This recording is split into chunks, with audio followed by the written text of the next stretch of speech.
So we had stopped here last time. We're talking about the essence of religion.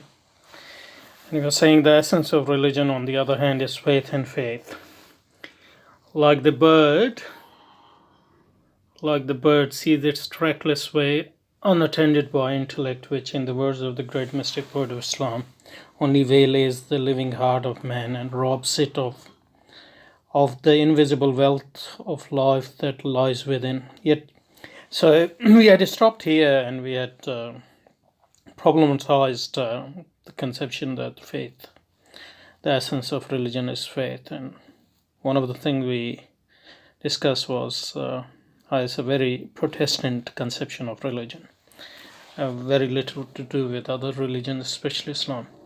And here, so he goes on to qualify the claim, yet it cannot be denied that faith is more than mere feeling. So this, for example, the famous debate between Hegel and Schleiermacher in German philosophy, for example, where Schleiermacher thinks that the basics of faith is feeling rather than. On the other hand, for Hegel, religion has objective content, or cognitive content at least. And Schleiermacher's ideas had a profound influence on, among others, for example, Feuerbach. So it seems there's no doubt that these two chapters are very Hegelian, and it seems to me that I haven't researched the whole thing, and it's not very clear, but his teachers, who were mostly Anglo-Saxons, and at that time in Britain as well, Hegelianism was all rage, I think, British Hegelianism. So, and it seems to me that his teachers must have been Hegelians as well. So it's very Hegelian, the context of these couple of chapters. So here we can see that it cannot be denied that faith is more than mere feeling. They start with the conception that faith is mostly feeling, but then qualification there. So he seems to. But as I said last time, his purpose is totally different. It's actually he's probably starting with what is accepted in the philosophical context he is talking about, and then he's trying to argue in that context that the religion has cognitive content, and in order to prove that cognitive content, we can make use of current knowledge, especially sciences, etc., and philosophy as well. So it has something like a cognitive content. So that's his qualification. So it's trying to introduce cognitive content into that claim that essence of religion is faith and faith. On the other hand, obviously, if you look at Islam, cognitive content is primary as far as the belief system is concerned. So, and the existence of rival parties, scholastics and mystics. I don't know how rival they were, but and scholastics again is a Christian, and mystic as well as a Christian. So it's a Christian context, because Ilm al-Kalam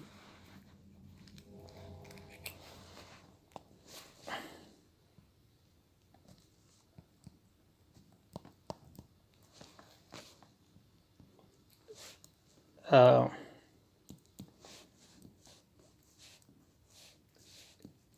in many ways different from Christian theological debates, scholastic theology, and tasawwuf as well. So there's no doubt the tasawwuf has two sides to it. So there's a practical side, and then there is a side which we call irfan, which is surely connected to ilm kalam in the sense that the subject matter of both is the same.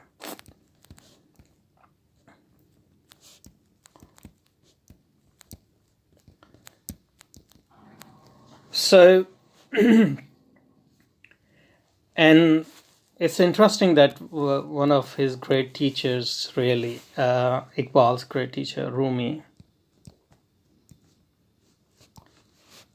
is a mutakallim par excellence.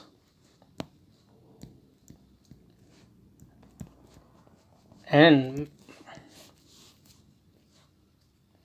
a practitioner of tasawwuf as well, Sufi.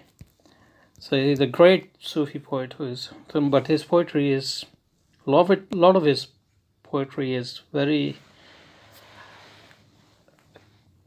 kalam oriented and philosophical.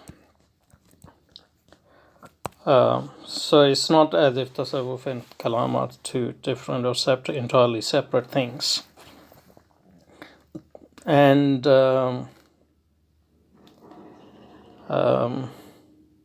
so yeah, it's interesting that his great teacher Rumi, and obviously in poetry he will make all use of it. Okay. So it has something like a cognitive content, and the existence of rival parties, mutakallimin and Sufis in Islam. As I said, they are not necessarily rival. And Iqbal obviously doesn't pay. He wasn't. I don't think he ever recognized the greatness and importance of Ghazali like he did of Rumi, and that's one of his weaknesses in this reconstruction. Because if there was anybody to really guide him in this quest and provide a prototype, that would have been Ghazali, because he's a great philosopher. He's a Imam in Ilm al-Kalam, and he's a great Sufi as well, among other things, and to lesser extent Ibn Taymiyyah as well. So these were the two people who should have been the center of these reconstructions, but they aren't. And even Rumi is not at the center of this reconstruction. Probably a lot of stuff which came either because of the language he's using, because of the context, he couldn't make use of that, although he does mention Rumi. But in poetry, Rumi's influences, Rumi's holistic influence, his influence as a poet, his influence as a practitioner of tasawwuf, his influence as a mutakallim, and his influence as a poet, philosopher is very, very clear. But in these reconstructions, it's not. But Ghazali's and Ibn Taymiyyah's influence, I don't think he ever studied or appreciated Ghazali, and to lesser extent Ibn Taymiyyah. And that is one of the weaknesses of his reconstruction. So religion has cognitive content. I mean, you didn't need to prove that the Muslim history, but probably he does need to make an argument for that in the context he's talking about. And the history of religion showed that idea is a vital element in religion. Idea is a vital element, and that's again very Hegelian or proto-Hegelian, because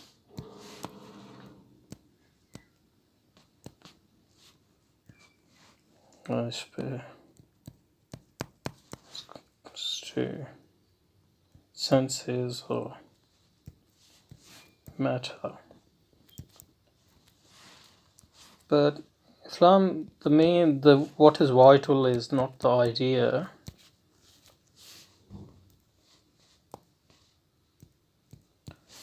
but knowledge. And they are two different things, because in that sense Islam is not an ideology.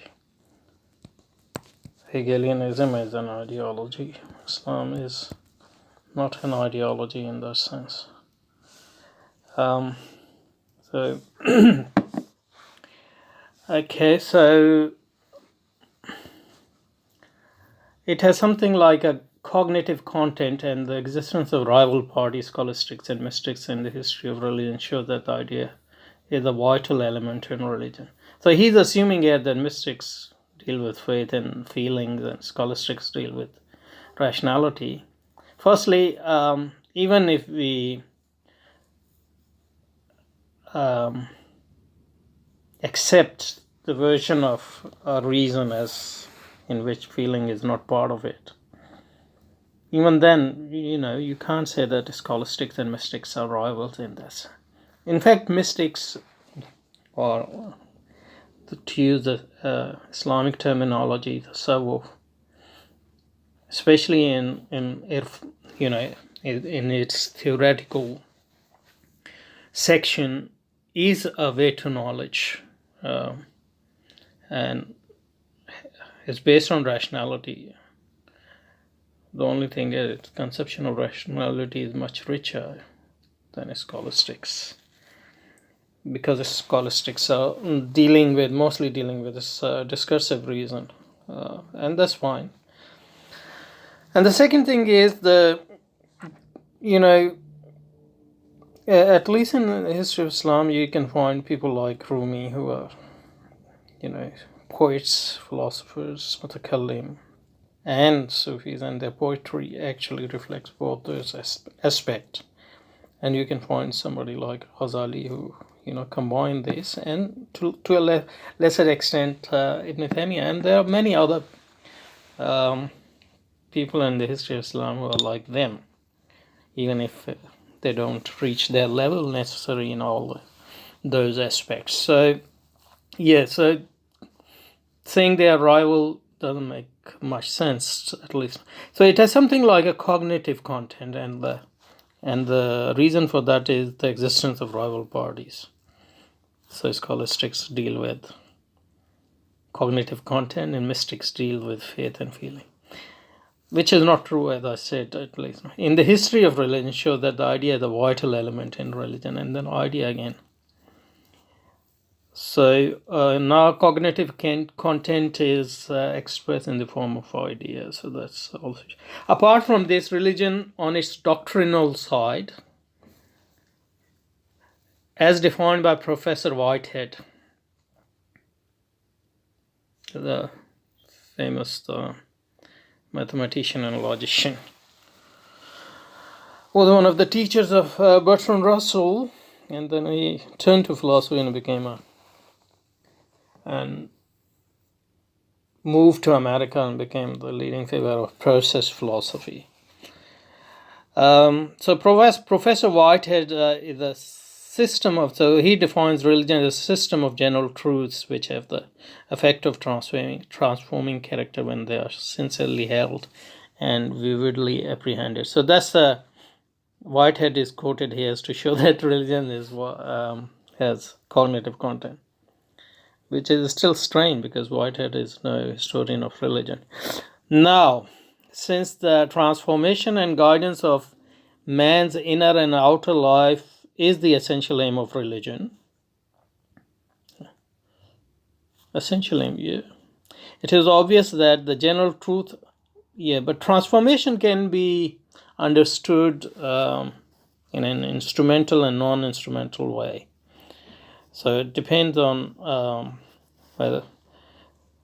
So, but if truth is essential, then transformation cannot be just instrumental. It must be part of that truth and must flow from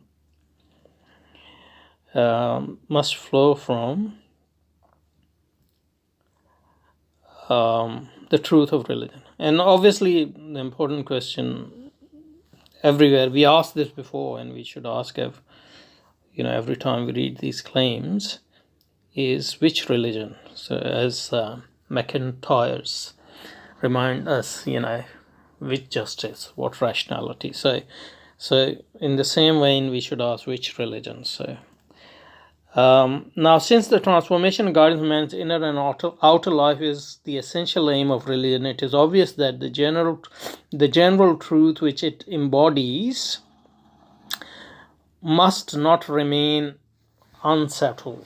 General truths. I don't know why he has used general here. Probably because they can apply it in different contexts. Okay, no one would hazard action on the basis of doubtful principle of conduct. True. People do, so that's, but they shouldn't. Indeed, in view of its, because a lot of our conduct and our principles, so-called rational principles, are actually just rationalization of what our, social customs and social beliefs at the moment are. Or just pure pragmatic. So a lot of people in Europe, for example, after rejecting Christianity, they wanted to hold to it at least symbolically, because they thought that without it they won't have any moral foundation for their societies, and especially conduct would be, especially for the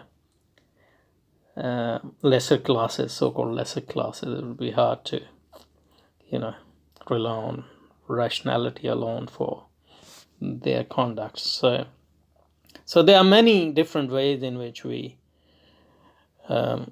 base our conduct on different views. So just saying that no one would hazard action on the basis of doubtful principle conduct should be taken with a bit of skepticism. Indeed, in view of its function, that is function of transformation, religion stands in greater need of rational foundation. And providing rational foundation for religion, or particular religion, is one of the professed aim of scholasticism, or ilm al-kalam in Islam anyway. Rational foundation, which is the ultimate principle. That even the dogmas of science, so indeed, in view of its function, religion stands in greater need of a rational foundation of its ultimate principle than even the dogmas of science. Because science, at least at the start, builds its credentials on the basis that it works. And if you're using empirical method, so its rational foundation is that empirical method. Now, philosophers of science have, split hairs. Their hairs. In order to provide rational foundation for empiricism or other methods of science, but there hasn't been any consensus. But people who actually practice science don't worry about rational foundation of its ultimate principle, because those methods are themselves considered ultimate principles and not the dogmas. And the general question is, even though Kalam always provided, or try to provide rational foundation,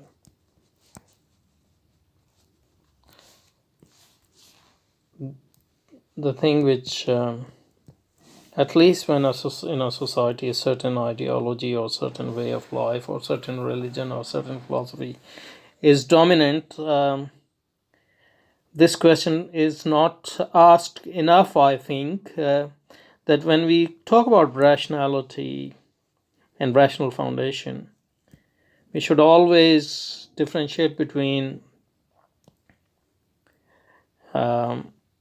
sufficient reason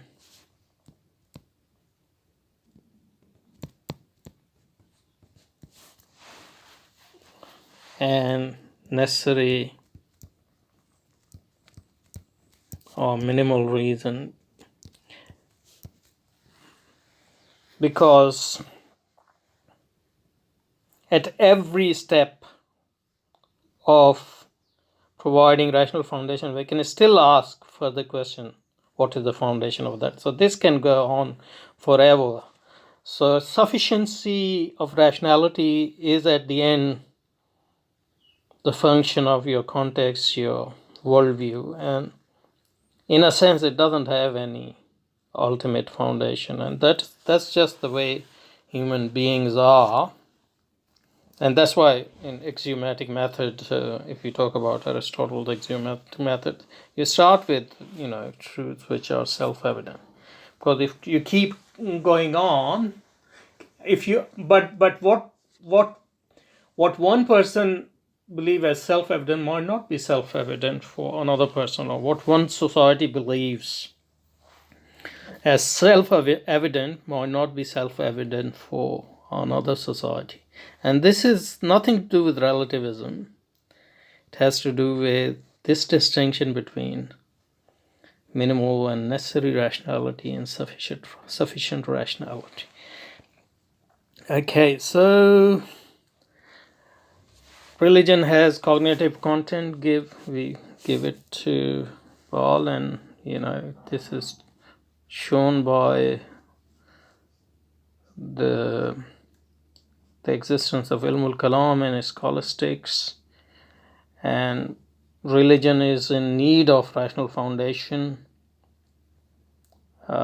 because in this argument anyway, if it is, people won't base their conduct on doubtful content, and science may ignore its rational basis, etc., but religion can't. So he's getting at that rational foundation, and today his direction is that today Islam is in need of rational foundation again, because the whole concept of rationality has changed due to modernity, etc. So the old ilm kalam needs to be updated. So I think we should stop here, and we'll continue from here.